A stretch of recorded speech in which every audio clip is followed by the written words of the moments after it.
Bonjour, Éric Gibaud, ericgibaud.com, et aujourd'hui nous allons parler d'une phrase, analyser une phrase qu'on entend énormément dans le monde de la photographie, c'est « ce n'est pas la flèche, c'est l'Indien ». Allez, c'est parti.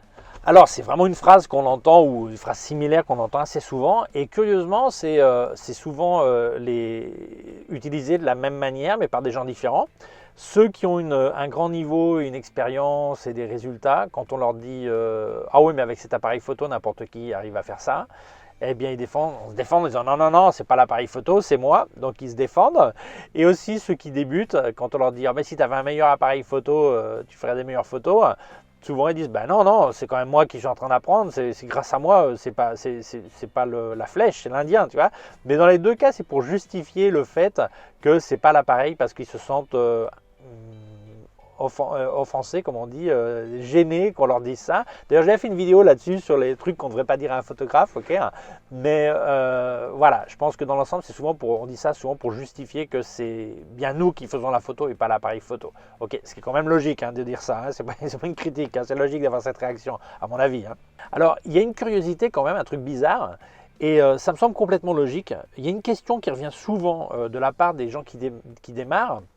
Quand on leur dit ça, l'important c'est pas la flèche, c'est l'Indien, eh bien ils disent c'est bizarre parce que si tu dis que l'important c'est les connaissances, c'est l'Indien, c'est le mec qui est derrière l'appareil photo, pourquoi il y a autant de photographes de haut niveau ou de photographes professionnels qui utilisent du matériel de haut niveau? S'ils ont toutes ces connaissances, justement eux, surtout eux, ça serait pas plus que suffisant d'avoir un appareil de gamme, d'entrée de gamme, et ils n'ont justement pas besoin d'un super matériel. Par contre, moi qui débute, ça serait peut-être mieux que j'ai un super matériel, ça m'aiderait à travailler mieux, non, à faire les trucs plus facilement, non? Et donc cette question est complètement logique, mais je répondrai un peu plus en avant. Mais effectivement, c'est une question que beaucoup de gens peuvent se poser. Si effectivement n'importe quel appareil photo était nickel, même les moins chers, pourquoi un pro s'embête à prendre les trucs les plus chers? Ça, c'est une bonne question. On y revient tout de suite. On y revient tout de suite avec la phrase suivante. Moi, je dis toujours n'importe quel appareil photo, absolument n'importe quel appareil photo. Ça peut être un appareil photo, un jetable, ça peut être un jetable si c'est en argentique, ça peut être un sténopé, une boîte avec un trou et un bout de pellicule, ça peut être un smartphone, ça peut être un super appareil très très cher, ça peut être ce que tu veux. Avec absolument n'importe quel appareil photo, on peut faire d'excellentes photos. Mais, il faut la deuxième partie de la phrase. Tu ne peux pas faire n'importe quelle photo avec n'importe quel appareil. Et c'est ça, il ne faut pas oublier que tu ne peux pas tout faire avec un appareil photo. Si je veux faire une photo de la Lune, par exemple, si j'ai seulement un grand angle, ben, je vais avoir un petit point de la Lune. Je ne vais pas avoir pratiquement un premier plan de la Lune, tu vois. Donc, y a des trucs que tu ne pourras pas faire. Si tu veux faire de la photo sous-marine et ton appareil photo ne peut pas aller sous l'eau, ben oui, tu ne peux pas faire de photo sous-marine. Donc, il ne faut pas oublier ça. Tu peux vraiment faire des photos avec d'excellentes photos avec n'importe quel appareil, mais tu ne peux pas faire n'importe quelle photo avec n'importe quel appareil. C'est pour ça que les professionnels ou les amateurs avancés ou experts cherchent souvent à avoir un appareil, un matériel qui leur permet de faire le plus de choses possible pour ne pas avoir de limites. Donc c'est souvent là qu'ils tapent dans du haut de gamme pour pouvoir avoir des trucs sans limite. Par exemple, une tropicalisation, si tu vas faire des photos sous la pluie, eh bien c'est bienvenu, tu vois, mais c'est dans ce sens-là surtout. Voilà.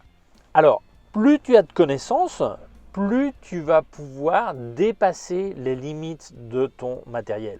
Alors ça, c'est la partie de l'Indien. C'est très important d'avoir le plus possible de connaissances photographiques. C'est ce qui va te permettre de voir ce que tu peux faire ou imaginer des trucs ou trouver des solutions et tout ça. Ça, c'est super important. Les connaissances photographiques. Donc beaucoup de gens se sentent trop sur le matériel et pas assez sur les connaissances. Donc si tu n'as pas de notion de photographie, l'appareil ne va pas composer pour toi. Tu vois, il y a plein de trucs comme ça. Donc il faut vraiment que tu aies des connaissances photographiques importantes. C'est ce qui va te permettre de connaître mieux l'exposition, tout ça, voir la lumière, tout ça. C'est à toi de le savoir. L'appareil ne va pas faire ça pour toi. Tu vois. Et d'un autre côté, il faut que tu connaisses parfaitement ton matériel. Parce que c'est seulement si tu connais parfaitement ton matériel que tu vas pouvoir dépasser ses limites en trouvant des solutions alternatives. c'est-à-dire des complémentaires, ou ça peut être des solutions avec des accessoires, ça peut être des solutions par tes connaissances ou par ton style. Donc il faut absolument que tu travailles à fond, connaître tes connaissances et aussi le matériel. Mais par exemple, imagine tu fais de la photo de course de voiture, et tu as un autofocus qui va vraiment pas terrible, et donc dans le virage il y a une bagnole qui passe et à chaque fois ça patine l'autofocus et tu n'arrives pas à voir la photo, tu vois. Donc solution, eh bien, grâce à tes connaissances, tu peux faire une pré-mise au point à l'endroit où va passer la voiture, donc la mise au point est déjà faite, et quand la voiture passe, tu déclenches. Donc en connaissant la limite de l'appareil photo au niveau de ton autofocus et avec tes connaissances photographiques, tu peux repousser les limites de ton appareil photo. Ou par exemple, tu veux faire de la photo en basse lumière, mais les ISO de ton appareil photo font que la photo, on dirait une pizza tellement il y a de bruit, tu vois. Eh bien, tu te rends compte que dans ce genre de photo, comme il n'y a pas de mouvement apparemment sur ce que tu veux faire, tu peux très bien mettre un trépied. Comme il n'y a personne qui a déplacé ou ça, tu feras une longue exposition sur un trépied. Donc avec un trépied, tu as repoussé les limites de ton appareil photo. Ou par exemple, il n'y a pas trop de rang dynamique et tu as un problème avec les hautes lumières, ça crame facilement, tout ça. Eh bien, grâce à tes techniques, tu vas faire par exemple un HDR. Alors HDR, je ne parle pas les petites lumières, les petites couleurs horribles, là, ça s'appelle un tone mapping, ça. Mais comme c'est le même programme qui les fait, ils appellent ça HDR, enfin c'est un tone mapping. Un HDR, c'est un haut rang dynamique, donc tu vas faire plusieurs photos et tu vas garder en post-production les zones suivant l'exposition qui t'intéresse. Donc tu vas étendre le rang dynamique de ta photo. Ça, c'est grâce à tes connaissances et savoir là où ton appareil photo flanche.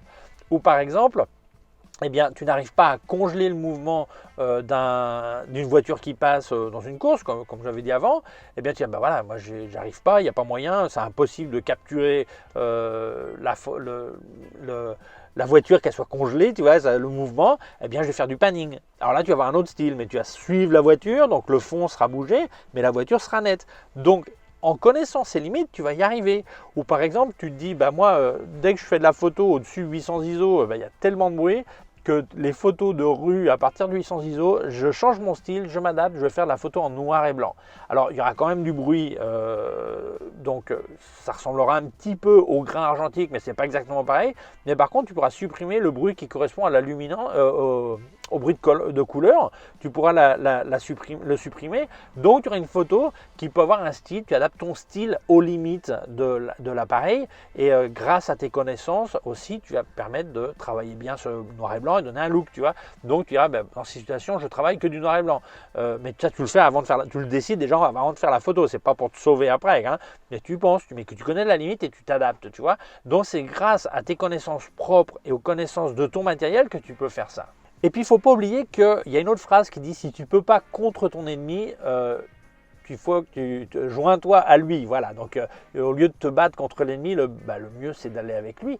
Donc ça veut dire que je vois beaucoup de gens, l'union fait la force, hein, je vois beaucoup de gens qui perdent énormément de temps à s'inquiéter ou être déçus par ce que leur appareil photo ne peut pas faire, au lieu de profiter de tout ce qu'il peut faire. C'est-à-dire qu'on parle souvent plus de l'arbre tombé que des 1000 arbres qui poussent. Et en fait, tu te rends compte que n'importe quel appareil photo peut faire énormément de choses, ou toi tu peux faire énormément de choses avec ton appareil photo.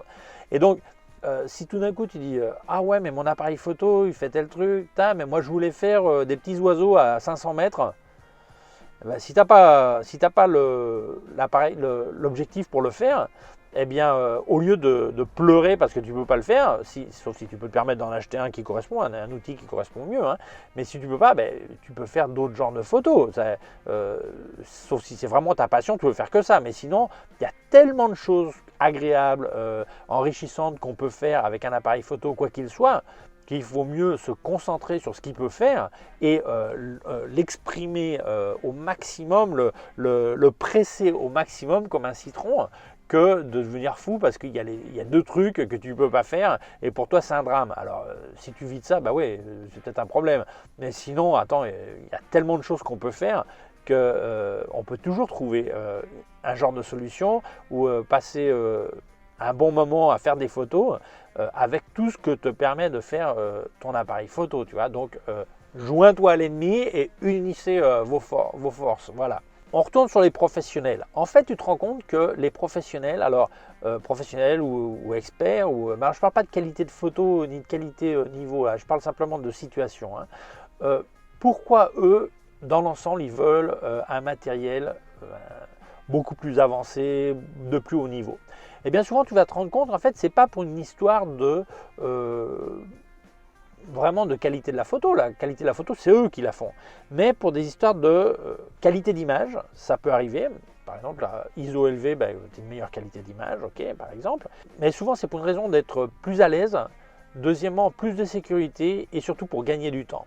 Alors, par exemple, un photographe de mariage, il pourrait faire avec n'importe quel appareil photo, mais il se dit, ouais, mais attention, si la carte mémoire est flanche, ça peut être un problème. Donc, je préférerais avoir 2 cartes mémoire dans mon appareil. Comme ça, s'il y avait un problème, ça me sauve, tu vois. Ou sécurité, par exemple, que ça soit tropicalisé. S'il pleut et tout, le matériel ne va pas être fichu, tu vois. Gain de temps, si moi je peux faire directement un HDR, augmenter le rang dynamique dans l'appareil photo ou un focus stacking pour avoir plus de profondeur de champ directement dans l'appareil, je gagne du temps, j'ai ça de moins à faire en post-production. Mais donc tu te rends compte, en fait, dans l'ensemble, c'est surtout ce qui leur permet de travailler plus à l'aise, en plus de sécurité et garantir le résultat. Toi, même si tu sais faire suivre le mec en mise au point manuel qui va mettre un but, si ton autofocus est performant, tu es sûr que tu ne vas pas te prendre la tête. Quand tu cliques, tu as la photo, tu sais, tu n'as pas le doute de si je dois faire 50 photos ou pas, ou tu as une bonne rafale, et tu sais que la photo, tu ne vas pas la louper. Donc, le professionnel qui ne peut pas se permettre de louper la photo parce que c'est son gagne-pain, évidemment, il veut dans l'ensemble du matériel qui ne va pas le laisser tomber et qui va lui procurer une certaine tranquillité. C'est-à-dire que je n'ai pas à m'inquiéter sur mes fichiers, il y a une double carte. Je n'ai pas à m'inquiéter sur la photo que je suis en train de faire du mec qui va mettre le but parce qu'avec la rafale que j'ai et l'autofocus que j'ai, j'aurai sur les 15 photos de la rafale, j'aurai forcément 10 photos qui seront bonnes. J'ai juste à choisir celle qui me plaît le plus, tu vois. Donc, c'est pour ces raisons que beaucoup choisissent ce genre de matériel. Mais n'oublions pas les gens qui sont en Afrique, en Amérique du Sud ou en Asie, dans beaucoup de pays d'Asie, où la situation financière, économique est bien pire ou très compliquée par rapport à l'Europe ou aux États-Unis. Et énormément de professionnels font des photos magnifiques et travaillent tous les jours avec du matériel vraiment de base qui en Europe ou aux États-Unis est considéré comme un truc de débutant. Mais leurs finances leur permettent de travailler qu'avec ça. Et ça ne veut pas dire qu'ils font des mauvaises photos, bien au contraire. Ils font des photos aussi bonnes, simplement ils ont beaucoup plus de travail à faire dessus ou beaucoup plus de risques en cas de problème. Mais ça ne veut pas dire que ça les empêche. Donc le professionnel qui peut se permettre d'avoir un matériel supérieur, en général le fait pour des raisons de sécurité, de tranquillité et de commodité, principalement. Et souvent, tu te rends compte que la différence entre un appareil photo de base et un appareil photo de haut niveau, c'est quelquefois un peu la qualité d'image, mais dans l'ensemble, entre le choix entre un outil et un autre, c'est que quelquefois simplement tu ne pourras pas faire la photo. Tu ne pourras pas faire la photo. C'est-à-dire que, comme je disais avant, si tu vas faire une photo de la Lune en premier plan, si tu n'as pas le matériel qui correspond pour faire ça, tu ne peux pas faire la photo, c'est tout. Donc là, tu n'as vraiment pas le choix. Moi, ça me fait marrer quand on parle de l'Indien et sa flèche, parce que comme j'ai fait du tir à l'arc pendant pas mal d'années, eh bien c'est vrai, mais d'un autre côté, moi je tirais sur cible, mais quand il y en a qui font de la chasse ou de la pêche à l'arc, et c'est pas la même flèche pour tuer un sanglier que pour pêcher un poisson, tu vois. Et donc, l'outil est important aussi. Il ne faut pas oublier que pour couper un arbre, l'idéal c'est une scie ou une tronçonneuse, mais tu peux quand même couper un arbre avec un marteau. Ça mettra plus de temps, c'est pas l'idéal, c'est pas très pratique, mais tu peux couper un arbre avec un marteau. Mais si tu as l'outil qui correspond à ce que tu veux faire, c'est quand même bien mieux. Donc, faut pas oublier ça. Souvent, c'est pas que la photo va être meilleure, simplement la photo va être possible ou la photo ne sera pas possible suivant le matériel que tu as. Mais dans l'ensemble, moi je me rends compte que les gens ont peu de mémoire. Parce qu'en fait, on est baigné dans une ambiance marketing et d'influenceurs et de youtubeurs qui tous les jours nous expliquent que notre matériel est obsolète. Pourquoi? Parce qu'évidemment, ils veulent te vendre des nouveaux trucs. Alors, tu as les marques qui te disent ça, et puis ceux qui sont payés sur Internet pour te le rappeler. Alors, souvent, pas mal de youtubeurs, pas mal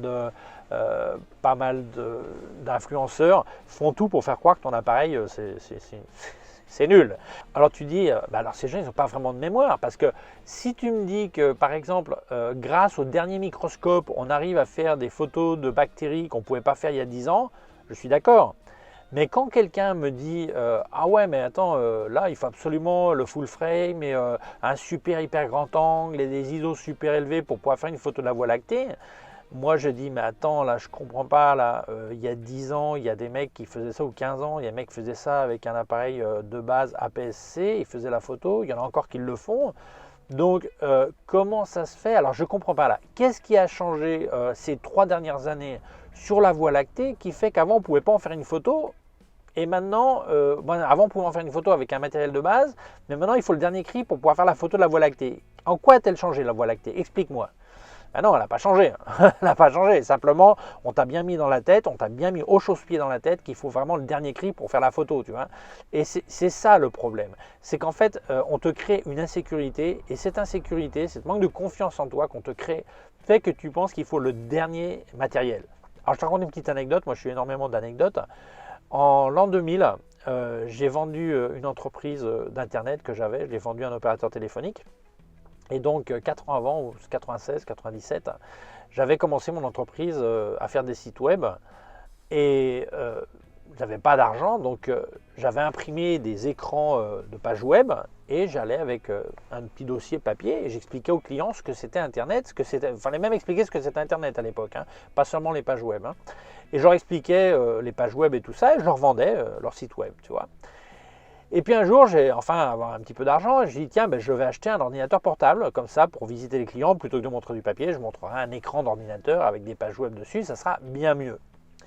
Et donc l'ordinateur, il fallait à peu près 15 jours, 3 semaines pour l'avoir, tu vois, donc je l'avais commandé. Et bien pendant ces 15 jours, 3 semaines, j'étais incapable de vendre, parce que sans ordinateur portable, je ne pouvais pas vendre. Et pourtant, ça faisait presque un an que je vendais en montrant des papiers. Tout d'un coup, je ne pouvais plus. Et bien c'est exactement ce que font les marques avec toi. C'est exactement ce qu'ils font. Ils te créent un manque de confiance en toi soudain. Ça fait 10 ans que tu fais des photos avec ton appareil photo, et les photos que tu veux continuer à faire, c'est le même style, mais ils ont réussi à te convaincre que ton appareil photo ne peut plus les faire. Et pourtant, ni l'ambiance, ni la lumière, ni la situation n'a changé. Donc tu pouvais le faire avant, maintenant tu ne peux plus. Donc en fait, c'est ça. Ils ont réussi à te casser le moral, et toi, tu penses que sans changer ton appareil photo, tu ne vas pas pouvoir faire les photos. Et ça, c'est complètement débile. Mais on tombe tous là-dessus, même moi, je tombe dessus, hein, comme tu vois. Donc ils arrivent à te laver le cerveau, tu vois, ou toi-même, tu te le laves toi-même aussi, hein. Donc le seul cas où moi ça me semble logique, c'est en le cas où ça va te créer une tranquillité, une sécurité quand tu as une obligation de résultat. Alors là, c'est logique de dire, moi je préfère un autofocus qui ne loupe jamais, ou moi j'ai perdu pas mal de vues, donc faire une mise au point manuelle, je suis pas sûr si je vois bien et tout ça, je préfère que l'autofocus soit performant, un truc comme ça, tu vois. Donc là je peux comprendre, tu vois. Mais sinon, non, il n'y a pas de raison. La mémoire est courte, les gens ont la mémoire très courte. Il y a là 3 ans, tu écoutes certains, il était impossible de faire un mariage de nuit il y a 3 ans. Et pourtant, ça fait 15 ans qu'on en fait en numérique et en argentique aussi avant. Donc, faut arrêter de raconter n'importe quoi, hein. Ou on ne peut pas faire de photos d'action. Et pourtant, moi, j'avais un bouquin des Jeux Olympiques de 76 de Montréal. Et les photos, c'était en argentique, et les photos spectaculaires. Et les autofocus à l'époque, c'était pas ce qu'il y avait maintenant, tu vois. Donc, faut pas raconter n'importe quoi, hein. Alors, il ne faut pas oublier que les meilleurs appareils photo au niveau technologique, alors meilleur c'est toujours un terme relatif, mais ceux qui ont des technologies les plus avancées, hein, seulement les meilleurs photographes vont en profiter. C'est comme les instruments de musique. Seul le meilleur pianiste va vraiment profiter du meilleur piano, ou le meilleur trompettiste de la meilleure trompette, au meilleur violoniste du meilleur violon, et ainsi de suite. Voilà. Parce qu'en fait, il va profiter de ces technologies pour libérer son esprit, la partie technologique, et se concentrer sur faire la photo, sur ses idées, sur sa créativité, tu vois. Mais sinon, le mec qui a aucune idée, il va avoir les aides, il va les avoir, mais sa photo va pas être meilleure parce que sa tête, l'appareil photo ne va pas lui remplacer son cerveau ou sa créativité ou ses idées. Donc, seuls les meilleurs photographes profitent des meilleurs appareils photo. Ça, c'est clair. D'ailleurs, les aides technologiques font que trop de gens ou beaucoup de gens ont de moins en moins de connaissances photographiques. Parce qu'il y a plein de situations où l'appareil photo te solutionne, te résout le problème, par exemple en mesure de lumière, en exposition, en compensation, en ceci, en cela, en certains automatismes. Ça va te faire le boulot pour toi. Donc, si toi, tu ne décides pas d'apprendre quand même pourquoi l'appareil photo fait ça et comment il faudrait que tu saches le faire si tu n'avais pas ces outils, cet outil, eh bien, si tu ne prends pas du temps d'apprendre, eh bien, simplement, l'appareil photo réduit tes connaissances photographiques, tu deviens fainéant et l'appareil photo, dans beaucoup de situations, fait le boulot pour toi et tu ne développes pas ses connaissances. Si j'utilise toujours un traducteur au lieu d'apprendre la langue, eh bien, je ne parlerai jamais la langue. Voilà. Et en plus, je ne m'inquiète même pas si le traducteur ne se plante pas. Mais là, c'est exactement pareil. Et en fait, tu te rends compte que c'est même pire, que les technologies avancées sont en train de faire que les gens sont de moins en moins créatifs. Parce que le fait d'avoir une limite sur ton matériel fait que tu dois être créatif au niveau de chercher une solution. Et quand tu cherches une solution, souvent ça t'apporte une créativité au niveau de la photo elle-même. Si par exemple, je prenais l'exemple de la voiture avant, tu n'arrivais pas à congeler parce que ton appareil photo ne va pas au 1/32 millième de seconde en obturateur électronique, donc tu dis bon j'arrive pas, je vais jusqu'à 1/2 millième de seconde, donc la voiture elle est toujours bougée quand elle passe, il y a toujours un flou, je vais faire du panning. Tu apprends à faire du panning, tu fais la photo comme ça, zzz, donc le fond est bougé et la voiture est nette, donc c'est un look plus créatif où tu dis bon là il n'y a vraiment pas de lumière, j'ai été obligé de mettre l'appareil photo quelque part, j'ai pas de trépied, tu vas le poser sur quelque chose, l'angle va être différent et finalement tu as été plus créatif pour trouver une solution, tu vois. Donc quand les appareils t'apportent trop, tu deviens de moins en moins créatif et ça c'est un problème car on se rend compte qu'il y a de plus en plus de photos qui sont exactement pareilles tout le monde. Pourquoi ? Parce qu'ils utilisent une fonction de l'appareil photo qui leur permet de faire un truc et résultat, tout le monde fait la même photo. Alors, ce n'est pas forcément le même endroit, ce n'est pas forcément le même moment, mais finalement, la photo, elle se ressemble toutes. Où ils mettent le même filtre, où ils mettent le même truc, le même ceci, et finalement, il y a plein de gens qui font les mêmes photos. Donc, la technologie, si tu ne mets pas de ta part, tu te reposes dessus et tu es de moins en moins de créatif et tu as de moins en moins de connaissances photographiques. Et ça, c'est pas forcément un problème parce que si tu veux que le résultat, tu es content du résultat puis c'est bon quoi. Mais c'est quand même l'appareil qui a fait la photo dans certaines situations plus que toi. Toi tu as appuyé au bon moment, tu as cadré, tu as composé. Mais il y a des situations où tu te reposes, tu deviens fainéant et là tu es vraiment pas créatif quoi. Les meilleurs outils vraiment peuvent apporter pas mal aux meilleurs au niveau commodité, ça tout ce qu'on a vu quoi. Mais trop souvent, les meilleurs outils en fait apportent surtout à leurs propriétaires la croyance qu'ils sont meilleurs photographes. Et c'est complètement faux en fait. Ils pensent qu'avec un super appareil photo, eux ils sont meilleurs. Mais l'important c'est pas l'appareil photo, l'important c'est quand même les photos que tu fais. Donc si les gens pensent plus à ton matériel qu'à tes photos, eh bien c'est que c'est pas encore réussi. Si quelqu'un me demande plus pour mon appareil photo que pour mes photos, c'est que pour moi la photo ne doit pas être bien terrible quoi. Voilà, donc ça c'est important. Donc la réponse elle est un peu mixte. Oui, je pense que l'Indien c'est le plus important. Mais la flèche, dans certaines situations, te permet de faire ou pas faire la photo. Et bien voilà, j'espère que ça t'a plu. Si tu penses que ça peut intéresser d'autres personnes, je t'invite à partager cette vidéo sur les réseaux sociaux. Si tu ne l'as pas encore fait, je t'invite à t'abonner à ma chaîne YouTube. Il y a un petit bouton par là et aussi une clochette. Si tu appuies sur la clochette, tu recevras un avis quand je monte une nouvelle vidéo. Mon site web, ericgio.com/fr pour la version en français. Mes cours de photographie en vidéo, ericgio.com/fr/cours en ligne. Si tu as une quelconque question, tu peux laisser un commentaire dessous. Je te mets aussi des liens de mon matériel sur Amazon, aussi des liens vers d'autres sections de ma chaîne YouTube. Aussi, je te laisse un lien de mon compte PayPal pour si tu veux faire un don. Je remercie toujours. Allez, prends soin de toi. Merci, à bientôt. Ciao.